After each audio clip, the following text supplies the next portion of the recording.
கடமையைச் செய்.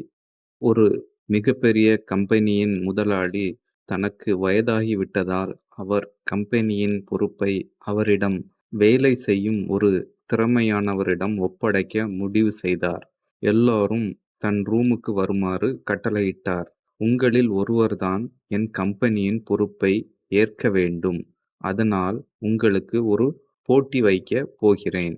யார் ஜெயிக்கிறீர்களோ அவர்தான் அடுத்த மேனேஜர் என்றார். என் கையில் ஏராளமான விதைகள் இருக்கின்றன. இதை ஆளுக்கு 1 கொடுப்பேன். இதை நீங்கள் உங்கள் வீட்டில் ஒரு தொட்டியில் நட்டு, உரம் இட்டு, தண்ணீர் ஊற்றி நன்றாக வளர்த்து, அடுத்த வருடம் என்னிடம் காட்ட வேண்டும்.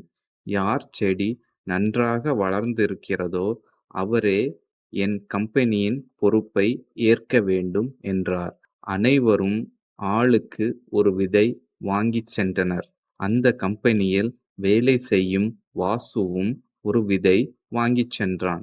தன் மனைவியிடம் முதலாளி சொன்ன அனைத்தையும் சொன்னான். அவன் மனைவி தொட்டியும், உரம், தண்ணீர் எல்லாம் அவனுக்கு கொடுத்து அந்த விதையை நடுவதற்கு உதவி செய்தாள்.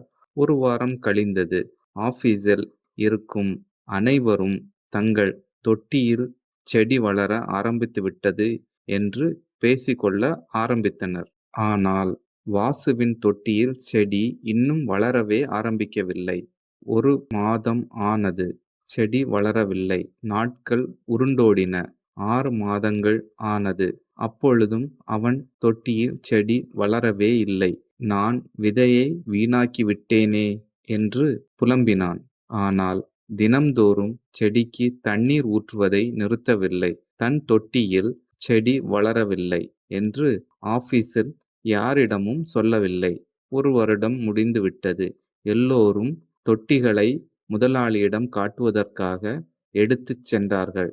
வாசு தன் மனைவியிடம் காலி தொட்டியை நான் எடுத்துப் போக மாட்டேன் என்று சொன்னான். அவன் மனைவி அவனை சமாதானப்படுத்தி, நீங்கள் 1 வருடம் முழுக்க உங்கள் முதலாளி சொன்ன மாதிரி செய்தீர்கள். செடி வளராததற்கு நீங்கள் வருத்தப்பட வேண்டியதில்லை. நேர்மையாக நடந்து கொள்ளுங்கள். தொட்டியை எடுத்து சென்று முதலாளியிடம் காட்டுங்கள் என்றாள். வாசுவும் காலி தொட்டியை ஆபீஸுக்கு எடுத்து சென்றான். எல்லார் தொட்டியும் பார்த்தான். விதவிதமான செடிகள் ஒவ்வொன்றும் ஒவ்வொரு உயரத்தில் இருந்தன.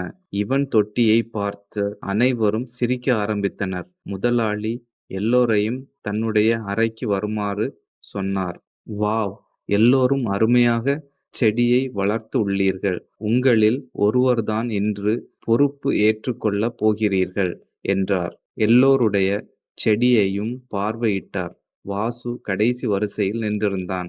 அவனை அருகே வருமாறு அழைத்தார். வாசு தன்னை வேலையை விட்டு நீக்கத்தான் கூப்பிடுகிறார் என்று பயந்து கொண்டே சென்றான். முதலாளி வாசுவிடம் உன் செடி எங்கே என்று கேட்டார். 1 வருடமாக அந்த விதையை நட்டு, உரமிட்டு, தண்ணீர் விட்டதை விலாவரியாகச் சொன்னான். முதலாளி வாசுவை தவிர அனைவரையும் உட்காரச் சொன்னார். பிறகு வாசுவின் தோளில் கையை போட்டுக்கொண்டு, நமது கம்பெனியின் நிர்வாகத்தை ஏற்று நடத்தப் போகிறவர் இவர்தான் என்றார். வாசுவுக்கு ஒரே அதிர்ச்சி. தன் தொட்டியில் செடி வளரவே இல்லை. பிறகு ஏன் நமக்கு இந்த பொறுப்பை கொடுக்கிறார் என்று குழம்பி போனார்.